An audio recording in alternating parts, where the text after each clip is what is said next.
Okay, history start कर रहे हैं जीटी की आज। देखिए कोशिश करते हैं एक सेशन के अंदर इसको निकालते हैं। सबसे पहले हम बात करते हैं इंडस वैली सिविलाइजेशन की। देखिए हमें हिस्ट्री जो पढ़ाई जाती है, हमारे देश की हिस्ट्री मुगल से शुरू होकर मुगल पे खत्म होती है और अंग्रेजों पे खत्म हो जाती है लास्ट। लेकिन अगर हम देखें तो उससे पहले की हिस्ट्री हमारी बड़ी डीप में, जो ऑलरेडी साइंटिफिकली प्रूवन है, वो बहुत सारी चीजें हैं। सबसे पहले हड़प्पन सिविलाइजेशन की बात करते हैं। तो हड़प्पन सिविलाइजेशन जो रहा वो बेसिकली रावी नदी के आसपास रहा। Punjab, earlier it was a single Punjab, पहले एक हुआ करता था, पाकिस्तान के हिस्से में जा चुका है। और इसका जो ढूंढने का श्रेय जाता है 1921 के अंदर जाता है दयाराम साहनी को। उस समय इंडिया पूरा एक ही हुआ करता था, दयाराम साहनी 1921 से 23। इसके बाद आता है मोहनजोदड़ो। क्या? मोहनजोदड़ो, ठीक है। माउंड ऑफ डेड बोला जाता है। सिचुएट कहां करता है? ये कहलाता है इंदस पे। इंदस लखराम डिस्ट्रिक्ट ऑफ सिंध, सिंध प्रांत जो है उसका लखराम डिस्ट्रिक्ट पे जाता है ये। यहाँ पे फील्ड्स मिली प्लफ की हुई, जहां खेती की गई, ठीक है। सॉरी इसको आर डी बैनर्जी 1922 उन्होंने इसको निकाला। मेन बिल्डिंग जो थी इसके अंदर बहुत सारे ग्रेट बाथ मिले, ग्रेट ग्रैंडरी मिली, उसके बाद कॉलेजिएट बिल्डिंग मिली और एक असेंबली वॉल मिला, ठीक है। इसके बाद एक सिविलाइजेशन हमें मिलती है कालीबंगन, कालीबंगन राजस्थान के अंदर। इन्हें बीबी लाल, बड़े फेमस हिस्टोरियन रहे हैं बीबी लाल, 1953 के। ये घाघर नदी के किनारे रही, प्लफ्ड फील्ड्स मिली, यहाँ पे वुडन फॉरो मिले, 7 फायर एल्टर्स मिले, कैमल की बोन्स मिली और 2 टाइप्स ऑफ बरियल मिले। एक तो सर्कुलर मिले, दूसरे रेक्टेंगुलर बरियल्स मिले। तो ग्रेव मिली यहाँ पे कालीबंगन।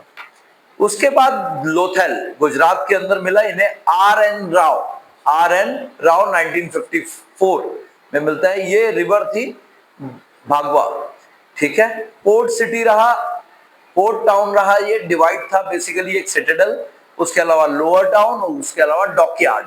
ये बताता है कि हमारे यहाँ पे जो है ना शुरू से ही हम लोग समुद्र से जुड़े रहे हैं, व्यापार भी रहे हैं बहुत सारे, और बहुत सारी हमारे पास स्टोरीज है विद प्रूफ जो बताती है कि हमारे शिप्स जो थे ना एक टाइम में वर्ल्ड के बेस्ट शिप हुआ करते थे। उसके बाद चौंदेराव रिवर ऑफ इंदस पे रहा, एमजे मजूमदार 1931। उसके बाद बनावाली हरियाणा के अंदर जो अभी लेटेस्ट है आपके पास। सरस्वती नदी, एक्चुअली हमारे यहाँ पे त्रिवेणी संगम पे बोला जाता है सरस्वती है। और हमारे जो लोकल हिस्टोरियन रहे ना, जो आजादी के बाद वाले हिस्टोरियन आए, और अंग्रेजों ने क्या किया, सरस्वती नदी को एक मिथ बना दिया। लेकिन अब सैटेलाइट इमेजेस जो थी, क्योंकि हमारे यहाँ एक खास बात यह है कि जब तक वेस्ट या अमेरिका से कोई चीज प्रूव ना हो जाए हम लोग नहीं मानते कि भाई ये सच है, ठीक है ना। तो यहां ये क्लैरिफिकेशन मिल जाता है कि सरस्वती नदी रियली एग्जिस्ट, ठीक है। इसके बाद आपको सुरकोटदा गुजरात के अंदर, जेपी जोशी 1972, रोजदी गुजरात के अंदर, पोस्ट हड़प्पन, प्री हड़प्पन तीनों स्ट्रक्चर मिलते हैं इसमें। भीम बेटका, ये आपके पास एंसेंट साइट मिली जहां पे आपको ह्यूमंस, बर्ड्स और इनके अवशेष मिले। और उसके बाद धोलावीरा, बहुत इंपॉर्टेंट है, धोलावीरा कच्छ डिस्ट्रिक्ट में आपके मिली गुजरात के, ठीक है। उसके बाद आपके पास अभी जो लेटेस्ट आपको मिला हरियाणा के अंदर, जहां पे आपको पता चलता है यस सरस्वती नदी यहाँ भी एग्जिस्ट करती है। इसके बाद वैदिक एरा आता है। वैदिक एरा की जब हम बात करते हैं तो ये 1500 से लेकर के 1000 BC में चलता है, उल्टा चलता है BC, ठीक है ना। 1500 से 1000 BC। अब आर्यंस इन्वेजन थ्योरी एक चीज इन्वेंट की गई कि भाई हम लोग जो है ना आर्यंस हैं, बेसिकली हम लोग आए हुए हैं कहाँ से, यूरेशिया से। ये भी कम्युनिस्ट जो इतिहासकार रहे और नेहरू के प्रिय इतिहासकार रहे, उन्होंने डाला कि ये हम लोग जो है ना, ये हम सारे कहाँ से आए हुए हैं, यूरेशिया से आए हुए हैं। हम यहाँ के मूल निवासी नहीं है, यहाँ के मूल निवासी केवल आदिवासी है, दलित है। This is the kind of thinking is being put in the mind of the people, जबकि ये थ्योरी सारी फेल हो गई साइंटिफिकली। हमारे जीन्स जो हैं यहीं के हैं, we are native of this land. अब यहाँ पे पॉलिटिकल ऑर्गेनाइजेशंस पे काम हुआ, बहुत सारे प्री वैदिक एरा के अंदर, वैदिक एरा के अंदर सारा, ठीक है। और यहाँ देखें तो साउदर्न रशिया से लेके एशिया तक हमें बताया गया कि वहाँ के लोग इधर आए हुए हैं। यूरेशिया में तभी आपको बोल रहा था, ये प्री वैदिक एरा के आर्यंस का सेटलमेंट इंडिया में आया, ये सारी चीजें सिखाई गई। और 7 रिवर्स की बात की, सप्त सिंधुआ बोला गया था उनको, ठीक है। उसके बाद पॉलिटिकल ऑर्गेनाइजेशन की बात की गई। अब एक्चुअली प्रॉब्लम क्या है, we have to read it, we have to follow it, मजबूरी है, क्योंकि हमारी किताबें ये कहती हैं कि भैया ये है। ये थ्योरीज फेल हो चुकी हैं, बट स्टिल अभी तक हमारी किताबों से चीजें हटाई नहीं गई हैं, दे आर स्टिल देयर है। लेटर वैदिक पीरियड की जब हम बात करते हैं तो पॉलिटिकल ऑर्गेनाइजेशन में क्या बन गया, किंग बन गया, सम्राट बन गए, ठीक है। अब उसके बाद वेदास की जब हम बात करते हैं तो ऋग्वेदा ओल्डेस्ट है, ठीक है। किताबें कहती हैं इंडो यूरोपियन लैंग्वेज है ये, हाइम्स में, इसमें कुल मिलाकर के 1028 हाइम्स हैं, 10 मंडल्स हैं, किसमें, ऋग्वेदा, ठीक है। उसके बाद सामवेदा कलेक्शन ऑफ मेलोडीज है, ठीक है। उसके बाद यजुर्वेदा, इसमें contains hymns and rituals and sacrifices. और अथर्ववेदा, इसके अंदर आपके चार्म्स हैं, स्पेल्स हैं, इवल्स एंड डिसीजेस के बारे में है, ठीक है। यहां उसके बाद आपके वर्णों की बात होती है, वर्ण की बात होती है तो ब्राह्मणास आते हैं सबसे पहले, क्षत्रियास आते हैं उसके बाद वैश्य आते हैं और उसके बाद शूद्रास आते हैं। लेकिन ये वर्ण होते थे, जातियां नहीं होती थी। वर्ण कर्म आधारित होते थे, जन्म आधारित नहीं होते थे। एक घर में एक व्यक्ति अगर राष्ट्र की सेवा में चला गया, शस्त्र उठा लिए, तो वो क्षत्रिय बन गया। हमारे यहाँ पे संविधान कहता है अगर आप जिस कास्ट में पैदा हुए हो, आप कोई भी काम कर लो, आप उसी कास्ट के रहोगे। भारत में 4 वर्ण थे केवल, जातियों की संख्या नहीं है कितने हैं, ठीक है। अब उसके बाद उपनिषद्स की बात करें, उपनिषद्स बेसिकली होते क्या थे, फिलोसफिकल टेक्स्ट थे, ठीक है, बिलीव्स थे, नॉलेज थी, जो रिचुअल्स, सैक्रिफाइसेस, 108 उपनिषद्स हैं। कितने, 108, ठीक है। स्मृति शब्द से आपको पता चलता होगा स्मृति क्या है, जो सुना वो फॉरवर्ड किया, पहले लिखने का नहीं होता था, स्मृतिज होती थी केवल। वैदिक लाइफ के रूल्स रिचुअल्स को आगे चलाना स्मृतिज में आया करता था। मनुस्मृति, ये आप बहुत कॉमन, अभी आप जैसे कॉलेज जाओगे ना, गलती से सबसे पहले अगर आप में से कोई जेएनयू पहुंच गया, सबसे पहले आपको मनुस्मृति को जलाते हुए दिखेंगे वो लोग। Manusmriti has nothing to do with the Brahmanism. Manusmriti को लिखने वाले मनुस्मृति था क्या, मनुस्मृति था rules and regulation of how the rituals are to be followed. अब उसमें कुछ कमियां भी रही या नहीं रही, ये हम कैसे कह सकते हैं, क्यों, क्योंकि जब ये अंग्रेज आए ना, तो इन्होंने सबसे पहले हमारी जितने पुरानी किताबें थी उनमें मिलावट शुरू करी।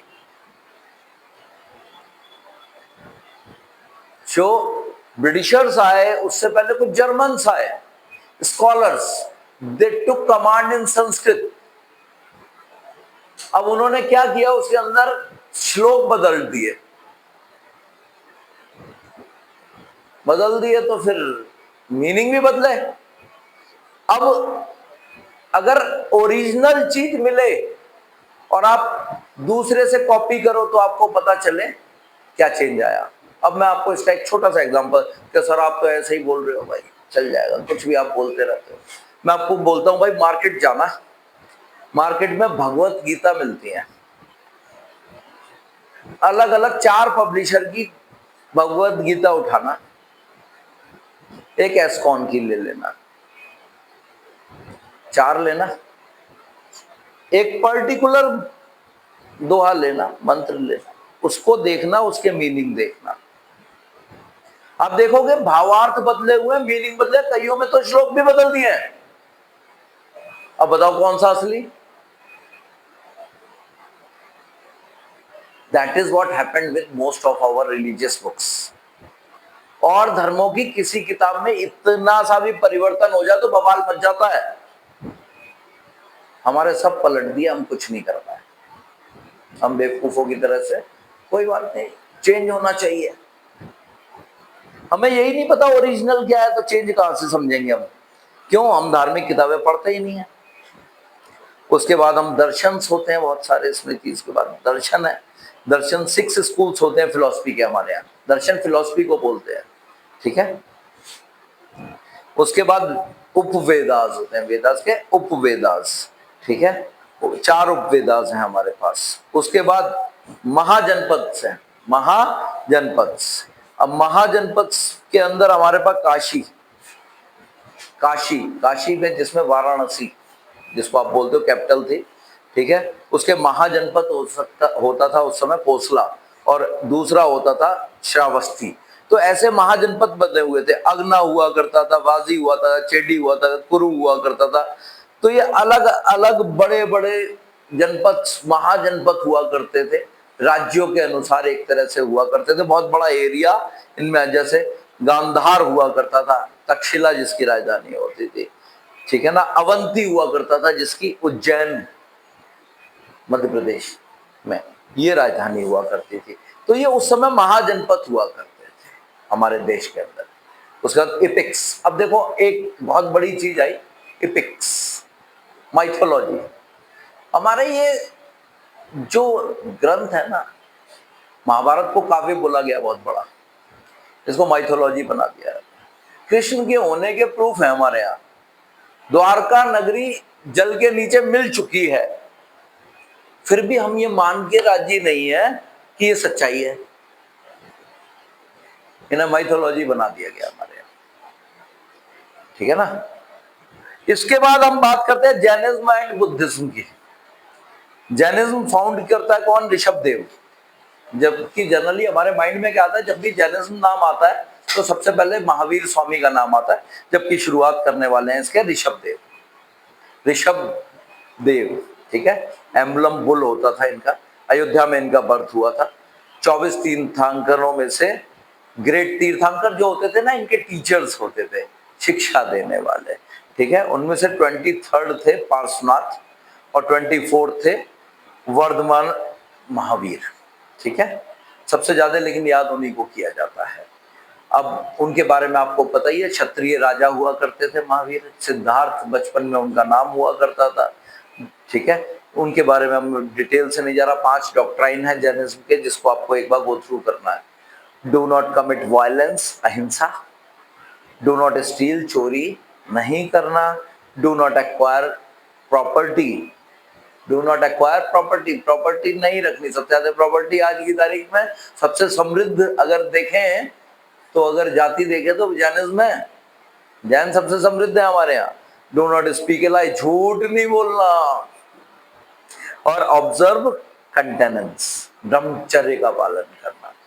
हम आगे कुछ नहीं बोल सकते, आप समझदार हैं सारे के सारे, ठीक है। इसमें भी 2 पार्ट्स रहते हैं, एक होते हैं आपके श्वेतांबर और एक होते हैं वल्लभी, ठीक है। काउंसिल, वल्लभी काउंसिल के रहते हैं श्वेतांबर्स, और एक होते हैं दिगंबर्स, ठीक है। ये 2 तरह के हैं। दिगंबर्स नेकेड रहते हैं, श्वेतांबर व्हाइट कपड़े पहन के रहते हैं, ठीक है। इनके टेक्स्ट है बहुत सारे, जिसमें से प्राकृत लैंग्वेज में लिखे गए हैं मैक्सिमम टेक्स्ट, ठीक है। पूर्वाज और 12 अंग हैं इसके अंदर। फिर बुद्धिज्म की बात करें तो गौतम बुद्ध सिद्धार्थ के नाम से, शाक्य मुनि या तथागत के नाम से आप जानते हैं। आपने 10th में एक चैप्टर भी पढ़ा था इनसे रिलेटेड, शाक्य मुनि, उसमें शब्द यूज किया। उन्होंने 3 बेसिक चीजें बताई। उनके 3 मेन पॉइंट थे। बुद्धा फाउंडर थे, धमा हिज टीचिंग्स, एंड संघा ऑर्डर्स जो उनके मॉन्क और नन्स के लिए हुआ करते थे, ठीक है ना। अब बुद्ध जो थे हमारे गौतम बुद्ध, अब यहाँ भी एक कंफ्यूजन रहता है। गौतम बुद्ध 2 रहे हैं हमारे गौतम, एक भगवान विष्णु के अवतार भी थे, तो कंफ्यूजन रहता ही अलग है, ध्यान रखिएगा, ठीक है। फादर इनके सुयोधन थे, साक्य रूलर थे ये। मदर इनकी जो थी वो कोसला डायनेस्टी से थी, उनकी डेथ जल्दी हो गई थी। Brought up by step mother थी गौतमी, उन्होंने उन्हें पाला पोसा था। इनकी मैरिज होती है यशोधरा से, इनका बेटा होता है राहुल। राहुल, ठीक है ना। घर छोड़ के निकलते हैं, आपने पढ़ी है स्टोरी क्यों निकलते हैं, ठीक है। अब वो सारी ये बिलीव करते हैं निर्वाणा में, किसमें, निर्वाणा, ठीक है। अब इनके 8 मेन फोल्ड्स पाथ माने जाते हैं, उस पे काम करते हैं। अब इनकी लाइफ के बारे में अगर हम देखें तो left home at the age of 29, कहीं पे कम लिखी हुई है, कहीं पे 29 लिखी है। उसके बाद पीपल के पेड़ के नीचे बौद्ध गया में जो ये दीक्षा लेते हैं, निर्वाण मिलता है जब इन्हें, इनलाइटमेंट जिसे हम बोलते हैं, that was at the age of 35, ठीक है। पहला सरमन जो था वो बनारस का रहा, ऐसा बोला जाता है, लेकिन दिया शायद बौद्ध गया में ही था, ठीक है। डेथ जो है उनको महाप्रणय दिवस के रूप में मनाया जाता है। बिलीफ अहिंसा था, कर्म, लॉ ऑफ कर्मा में बिलीव करते थे। सिंपल सी चीज है, the man reefs the fruits of his past deeds, ठीक है। लिटरेचर इनकी किताबें अच्छी खासी हैं, इनकी काउंसिल्स अलग अलग रही। कॉज ऑफ डेथ ऑफ अब डिक्लाइन ऑफ बुद्धिज्म, रीजन क्या हुआ, संस्कृत लैंग्वेज जो थी ना इंटेलेक्चुअल्स की रही, पाली लैंग्वेज की जगह पे आ जाती है। लैंग्वेज कॉमन पीपल को रिवाइवल करने में बड़ी दिक्कत हुई, दैट्स व्हाई इसकी वजह से धर्म खत्म होता चला गया। अब भारत की बात करें तो देखो सबसे बड़ी डायनेस्टी भारत में सबसे ज्यादा जिसने राज किया वो थी मौर्य। मौर्य डायनेस्टी के बारे में हमें नहीं पढ़ाया जाता, हमारी किसी किताब में हिस्ट्री में नहीं पढ़ाया जाता। मौर्य डायनेस्टी जो थी वो सबसे पहले शुरू हुई, और रूलर जो थे इन्होंने सबसे पहले नंदा डायनेस्टी को हराया with the help of Chanakya. Chanakya was the one who played the crucial role, ठीक है। और इसके बाद चंद्रगुप्त मौर्य से शुरुआत होती है, ठीक है। अलेक्जेंडर का एक जर्नल होता है, उसको हराते हैं। उसके बाद और बहुत सारे इस फेज में राजा रहते हैं। उसके बाद अशोक आते हैं। अशोक जिन्हें अपॉइंट किया जाता है as a viceroy of Taxila और उज्जैन, उनके पिता होते थे बिंदुसार। बिंदुसार ने अशोक को किया, ठीक है। अब अशोक को बोला गया dear of gods, dear of gods, ठीक है, देवम प्रिय, देवम प्रिय, ठीक है। अशोक जो है बेसिकली माना जाता है, बहुत सारी अशोक की जो है ना लिपियां लिखी हुई है, स्टोन्स पे खुदवा रखी हैं। मैं एक बार देहरादून से चक्राता की तरफ जा रहा था, उसके बीच में भी एक स्पेस जगह है, वहाँ पे भी एक बहुत बड़ी शिला है जहाँ पर नेशनली प्रोटेक्टेड मॉन्यूमेंट है, वहाँ पे बाकायदा वो इनकी लिखी हुई शिला पे वो अभी भी है। अगर कभी उधर जाओ तो वहाँ देख के जाना, सर्च करके जाना, यू विल फाइंड इट, ठीक है। लैंग्वेजेस जो होती थी ब्रह्मी हुआ करती थी उस समय, ठीक है, मेन लैंग्वेज। उसके बाद कुषाण आए। कुषाण जो थे येची और त्रिलोचनाज के थ्रू नोमैडिक पीपल हुआ करते थे।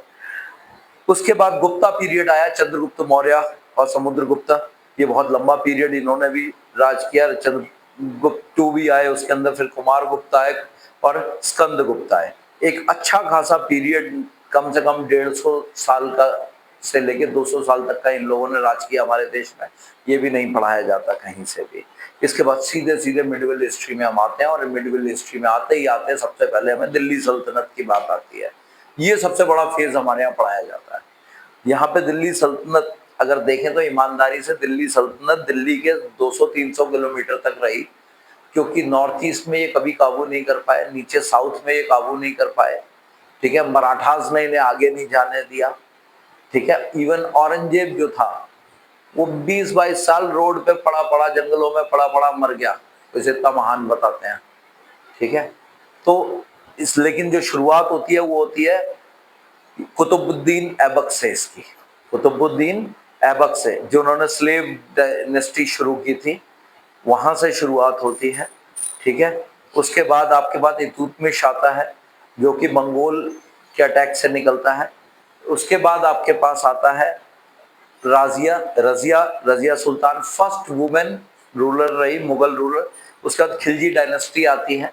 खिलजी डायनेस्टी के बाद तुगलक डायनेस्टी आती है। मैं आपको ये शॉर्ट में बताता जा रहा हूँ, ये नहीं बता रहा हूँ, आपको नोट्स दिए हुए हैं उसमें आपको क्लियर हो जाएगा, जिस पे नहीं है मिल जाएंगे।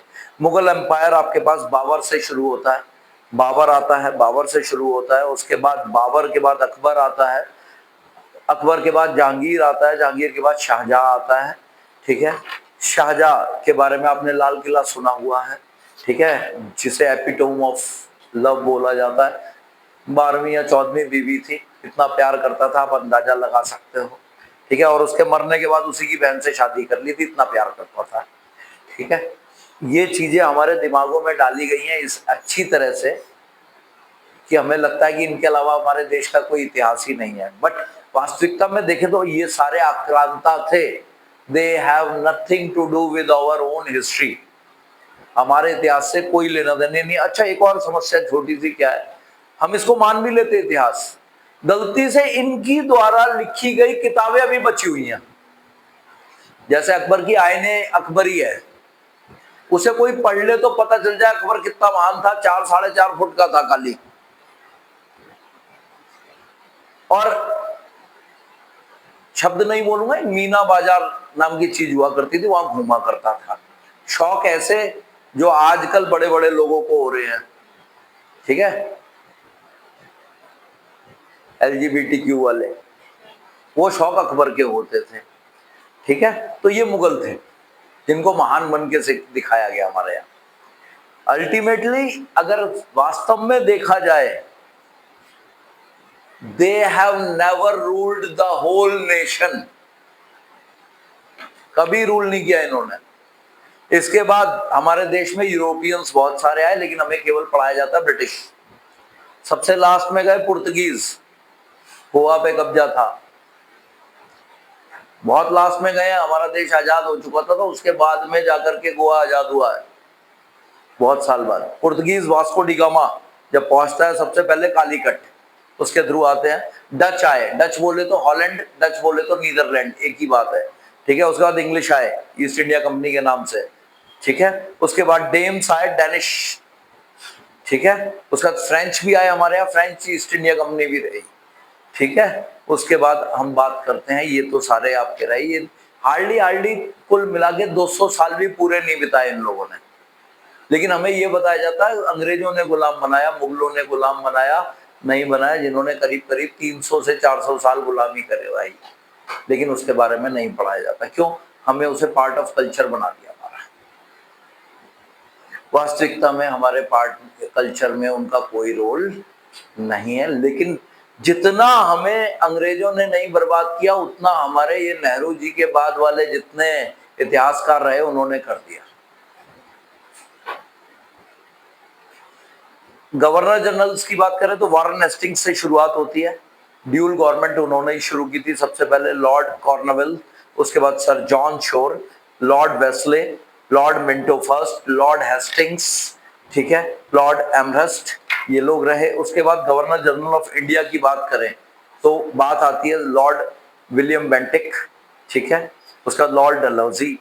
वाइसरॉय जब आए, वाइसरॉय की जब हेडिंग हुई, यानी जब अंग्रेजों ने प्रॉपर तरीके से ईस्ट इंडिया की जगह खुद कब्जा लेना शुरू किया, लॉर्ड कैनिंग से शुरुआत होती है।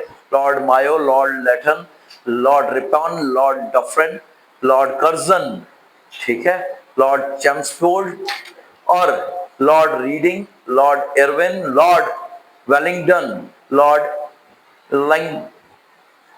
लिथ्रो, lord Wavell and lord Mountbatten. अब देखिए इन सबके आगे लॉर्ड लगा हुआ है। आपको एक कंफ्यूजन चल रहा है कि सारे एक ही घर से है क्या? बेसिकली लॉर्ड एक उपाधि हुआ करती है वहां। जैसे सर है, सर शब्द हम किसी को भी बोल लेते हो, आप लोग हमें भी बोल लेते हो। बेसिकली ब्रिटेन में सर जो है एक उपाधि है, और हमारे देश में टाइटल्स अलाउड नहीं है। आजादी में संविधान में बहुत क्लियर लिख दिया भाई कोई टाइटल नहीं चलेगा, ठीक है। तो ये एक तरह की उपाधि टाइटल है जो कि ब्रिटेन में दिया जाता है। ये सारे किसी एक घर से नहीं है, सब अलग अलग है, ठीक है ना। अब देखिए 1857 का जो रिवोल्ट हुआ, 1857 का रिवोल्ट पहला स्वतंत्रता संग्राम का विद्रोह माना जाता है। उसके कॉज क्या थे? सबसे पहला कॉज था, मैंने उस दिन भी आपको बताया था, झांसी की रानी की बात की थी, डॉक्ट्राइन ऑफ लैप्स, उत्तराधिकारी अगर नहीं है, आपने किसी को गोद दिया, दत्तक पुत्र लिया, तो उसको वो नहीं मानेंगे और अंग्रेजों अपने कब्जे में कर लेंगे उस राज को। यहाँ से शुरुआत हुई थी। उसके बाद इकोनॉमिक बहुत सारे टैक्स लगा रखे थे, मिलिट्री का इशू चल रहा था, इंडियन सोल्जर्स को सैलरी कम दी जाती थी, रिलीजियस डिस्क्रिमिनेशन भी बहुत होता था, ठीक है। स्पेशली जब बात आई थी कार्टेज की, जिसमें बताया गया था गौमास हुआ है, तो वहां से मंगल पांडे ने विद्रोह शुरू कराया था, आर्मी ने में रेबल करा था, ठीक है। इस रिवोल्ट के अंदर ब्रिटिश क्राउन को हिला दिया था एक बार, तो पूरी आर्मी में रिवोल्ट हुआ था, परस्यू किया। फिर इसके बाद इन्होंने शुरुआत की डिवाइड एंड रूल पॉलिसी की। दिल्ली सल्तनत से शुरू हुआ ये काम, बनारस, कानपुर, लखनऊ, झांसी, बरेली और अवध, सब जगह ये रहा, ठीक है ना। तो अलग अलग सुपरवाइजर्स हुआ करते थे उस टाइम पे। अब ब्रिटिश एरा के अंदर बहुत सारे सोशल और रिलीजियस रिफॉर्म्स भी शुरू हुए, जैसे ब्रह्म समाज की स्थापना हुई राजा राम मोहन राय ने की, ब्रह्म समाज की राजा राम मोहन राय ने। यंग बंगाल मूवमेंट चली, ठीक है, हेनरी लुइस वेलन ने इसको शुरू किया था। उसके बाद ब्रह्म समाज ऑफ इंडिया एक बना, जिसको केशव चंद्र सेन ने शुरू किया। नामधारी ये केमका मूवमेंट रही, भाई बालक सिंह और बाबा राम सिंह ने शुरू की थी। रूहानी मजन सनी एसएस बंगाली ने शुरू की थी। देवबंदी, देवबंद स्कूल ऑफ इस्माइल, हमारा देवबंद जो है, इसको मोहम्मद कासिम नैनवती और राशिद अहमद गंगोरी ने शुरू किया था। इट वाज सहारनपुर के जस्ट बराबर में, आप जाइए तो देवबंद है वहां पर, ठीक है। अब प्रार्थना समाज आत्माराम ने शुरू किया था। Indian reform association Keshav Chandra Sen ने शुरू किया था। आर्य समाज की स्थापना स्वामी दयानंद सरस्वती ने की। आज की तारीख में आर्य समाज के बहुत सारे स्कूल्स भी हैं, मंदिर भी हैं। उसके बाद Theosophical Society madam HP. Blavatsky and colonel HS. Olcott ने किया था इसको। इसके बाद सेवा सदन ब्रह्माजी मालाबारी ने किया था। देव समाज श्री नारायण अग्निहोत्री ने किया था। उसके बाद रामकृष्ण मिशन विवेकानंद ने, जिनका ओरिजिनल नाम नरेंद्र नाथ दत्ता हुआ करता था। Servants of Indian society Gopal Krishna Gokhale ने किया था, ठीक है। उसके बाद Indian women association Annie Besant ने बनाया था, ठीक है, अपलिफ्टमेंट ऑफ वुमेन से रिलेट करते हुए। तो ये सारी जो है हमारी मूवमेंट्स रही। इसके अलावा और कई सारी मूवमेंट थी, सोशल मूवमेंट्स। इसके बाद बनी कांग्रेस। क्या? Congress, you know Congress. कांग्रेस को फाउंड किया किसने? AO. Hume, AO. Hume, H-U-M-E, Hume. बनाने वाला कौन? ब्रिटिशर। फर्स्ट पर्सन था ये। इसके फर्स्ट हेड जो बनाएगा W.C. बैनर्जी, W.C. बैनर्जी 1885 में। इनमें 72 डेलीगेट्स थे इंडिया के। फिर 1975 में हम बात करते हैं पार्टीशन ऑफ बंगाल। बंगाल को लॉर्ड कर्जन ने डिवाइड कर दिया, ईस्ट बंगाल और वेस्ट बंगाल, दो हिस्से कर दिए, ठीक है। फिर स्वदेशी मूवमेंट आई। स्वदेशी मूवमेंट शुरू जो हुई ना, बेसिकली इस पार्टीशन के अगेंस्ट हुई थी। और यहां से लाल बाल पाल, गांधी का कोई रोल नहीं, लाला लाजपत राय, बाल गंगाधर तिलक, बिपिन चंद्र पाल, ये तीन लोगों ने सिग्निफिकेंट रोल प्ले किया। आईएनसी जो थी, अब इन्होंने आगे बढ़ाया इसको बनारस सेशन में, और इसको हेड कर रहे थे गोपाल कृष्ण गोखले, ठीक है। मुस्लिम लीग बनी 1906 में। इसको बनाने वाले थे आगा खान, नवाब सहमुद्दौला ऑफ ढाका और नवाब मोहसिनुल मुल्क, इन लोगों ने बनाया। रीजन क्या था? बेसिकली ये पार्टीशन ऑफ बंगाल का सपोर्ट कर रहे थे, ठीक है। उसके बाद सूरत में जो सेशन हुआ कांग्रेस का, वहां पे कांग्रेस डिवाइड हो गई। अब देखो, इसमें एक शब्द यूज करते हैं कांग्रेस एक्सट्रीमिस्ट। एक्सट्रीमिस्ट जो कहते थे कि हिंसा के जरिए आजादी मिलनी है, उन्हें एक्सट्रीमिस्ट बोल दिया, आतंकवादी बना दिया, ठीक है। और दूसरी तरफ जो नरम दल के लोग थे उनको रखा गया। ये शुरुआत हुई सूरत में। एक्सट्रीमिस्ट जो थे वो कौन थे? लाल बाल पाल वाले थे, ठीक है। उसके बाद मार्ले मिंटो रिफॉर्म्स आए, जो कि Muslims besides other constitutional measures, separate electorate, Muslims को अलग करने के लिए अलग से राइट्स देने की बात हुई। यहीं से डिवीजन शुरू हो चुका था देश का। उसके बाद होम रूल मूवमेंट आई। होम रूल जानते हो? होम रूल 12th में एक चैप्टर पढ़ा था तुमने, इंडिगो, उसमें शब्द आया था, जब गांधी जो है कहते हैं कि भाई आई वॉज बींग हार्बोर्ड बाई ए मलकानी इन मुजफ्फरपुर। जब मुजफ्फरपुर गए थे तो कृपलानी जी ने उन्हें स्वागत किया, और रुके किसके घर थे? तो वहां उन्होंने एक लाइन बोली थी, it was an extraordinary moment in those day to harbour a person like me advocating home rule. Exact line बोल रहा हूं मैं 12th की किताब को। इस किताब को लिखने वाले ब्रिटिशर हैं। इसे लिखा उन्होंने गांधी से इंटरव्यू के बाद है। डिट्टो लाइन बोली है मैंने तुम्हें। होम रूल की बात होती थी उसमें, स्वदेशी की बात नहीं, स्वराज की बात होती थी, आजादी की बात नहीं थी। स्वराज मींस जो इंटरनल गवर्नेंस है वो हम संभालेंगे, ब्रिटिश मालिक रहेंगे। तो Congress was advocating for home rule, not independence. ध्यान रखिएगा इस चीज को। हमें बोलते हैं कांग्रेस ने आजादी दिलाई है। 1916 तक तो ये होम रूल की बात कर रहे थे। जब चंपारण का एपिसोड हुआ उसके बाद जाकर के इन्हें याद आया कि नहीं भाई आजादी लेनी पड़ेगी। रॉलेट एक्ट आता है 1919 में, ठीक है। उसके बाद जलियांवाला बाग के बाद इनकी थिंकिंग चेंज हुई। जब जलियांवाला बाग हुआ, लोगों ने एजिटेट किया, ठीक है। डॉक्टर किलचू, डॉक्टर सत्यपाल, इन लोगों ने एजिटेट करना शुरू किया। जनरल डायर, अब देखो जनरल डायर ने जिन लोगों को आदेश दिया गोली मारने का, वो क्या अंग्रेज थे? नहीं, वो इंडियन सैनिक थे सारे के सारे। अगर उनमें से कोई मुड़ करके एक गोली जनरल डायर को मार देता तो क्या हो जाता? But Indians are more loyal to Britishers than their own people. ये हमारे खून में है। इसीलिए आज भी कुछ लोग पाकिस्तान के समर्थन में खड़े हैं हमारे देश में, रादर देन अपने देश की सेना के, अपने लोगों के। ये हमारी दिक्कत क्या है? हमारे खून में मिलावट हो गई इतने सालों में। अपने देश के साथ खड़ा होना हमने नहीं सीखा। ये प्रॉब्लम हमारे देश की पढ़ाई में आई, जिसे बदल दिया गया है, ठीक है। नॉन कॉपरेशन मूवमेंट गांधी ने चलाया 1920 में। चौरा चौरी का इंसिडेंट हुआ। अगर उस समय ये नॉन कॉपरेशन मूवमेंट को वापस नहीं लिया जाता तो शायद आजादी तभी मिल जाती। लेकिन गांधी, नहीं, वायलेंस नहीं होनी चाहिए, सारे ब्रिटिश जिंदा वापस जाने चाहिए, मर जाते तो वैसे ही खत्म हो जाती समस्या, ठीक है ना।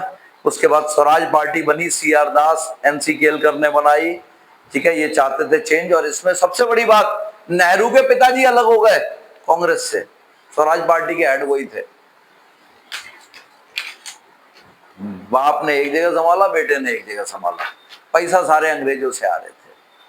साइमन कमीशन वो आता है भारत के अंदर 1927 के अंदर। नेहरू एक रिपोर्ट सबमिट करते हैं, वो बाइकआउट करते हैं साइमन कमीशन का, ठीक है। तेज बहादुर सप्रू और मोतीलाल नेहरू की चेयरमैनशिप के अंदर एक कमेटी बनती है जो कि इवॉल्व करती है, डिटरमाइन करती है प्रिंसिपल ऑफ कॉन्स्टिट्यूशन क्या होंगे, लेकिन उसकी रिपोर्ट की कोई वैल्यू नहीं होती। अब ये कौन होते हैं भाई रिपोर्ट बनाने वाले? बट किसी ने बोला होगा तभी बनाई। फिर गांधी का दांडी मार्च आता है 1930 के अंदर। उसके बाद फर्स्ट राउंड टेबल कॉन्फ्रेंस आती है, सेकंड राउंड टेबल कॉन्फ्रेंस होती है, दोनों फेल हो जाती है। थर्ड राउंड टेबल कॉन्फ्रेंस होती है जिसके अंदर हमारे लीडर्स को उठा करके जेल में डाल दिया जाता है, अगस्त 8, 1940। उसके बाद हमारे देश को डोमिनो स्टेटस मिलता है। क्या? डोमिनो शब्द याद रखना है, स्पेलिंग लिख लो, DOMINION, dominion status, unspecific time के लिए। Even the day we got independence, जो हमें कहा जाता है, जिस समय बोला जाता है ना कि हमें इंडिपेंडेंस मिल गई, उस दिन भी हमारा ये स्टेटस बरकरार था। एक की जगह दो हो जाते हैं डोमिनोन, बस इतना अंतर हो जाता है। पहले एक था, इंडिया थी केवल, पाकिस्तान हो गया। We didn't get independence on that day. It was just a formality. क्योंकि आजादी तब तक नहीं मानी जाती जिस देश पे अपना कानून ना हो, आजाद नहीं माना जाता। आजादी हमें वास्तविकता में 1950 26 जनवरी को मिलती है, जब हमारा संविधान हमारे हाथ में आ जाता है। उसका क्रिस्प मिशन आता है। क्रिस्प मिशन 1942 में आता है। सर स्टैनफोर्ड क्रिस्प लेके आते हैं, इंडिया के लीडर्स को सेटल डाउन करना था। अब इसमें डोमिनेशंस जो था, कांग्रेस नहीं चाह रही थी, वो डोमिनोन स्टेटस के ऊपर ग्राफ्टिंग पे वार काम नहीं होता, अल्टीमेटली रिवोल्ट हो जाता है 1942 में, और क्विट इंडिया मूवमेंट। अब देखो, क्विट इंडिया मूवमेंट के बाद में 47 तक कोई मूवमेंट नहीं चला। अचानक से हमारे देश को आजादी मिल जाती है। कैसे मिल जाती है आजादी? सेकेंड वर्ल्ड वॉर में बहुत तगड़ा नुकसान हो चुका था ब्रिटिशर्स को, इकोनॉमी खत्म हो चुकी थी, पैसा बचा नहीं था। अब जो इंडियंस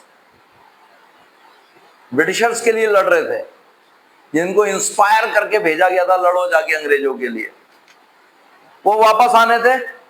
उन पे सब पे हथियार थे, वो सब हथियार जलाना जानते थे, और ब्रिटिशर्स को ये खबर मिल चुकी थी, now they people will fight for their own country.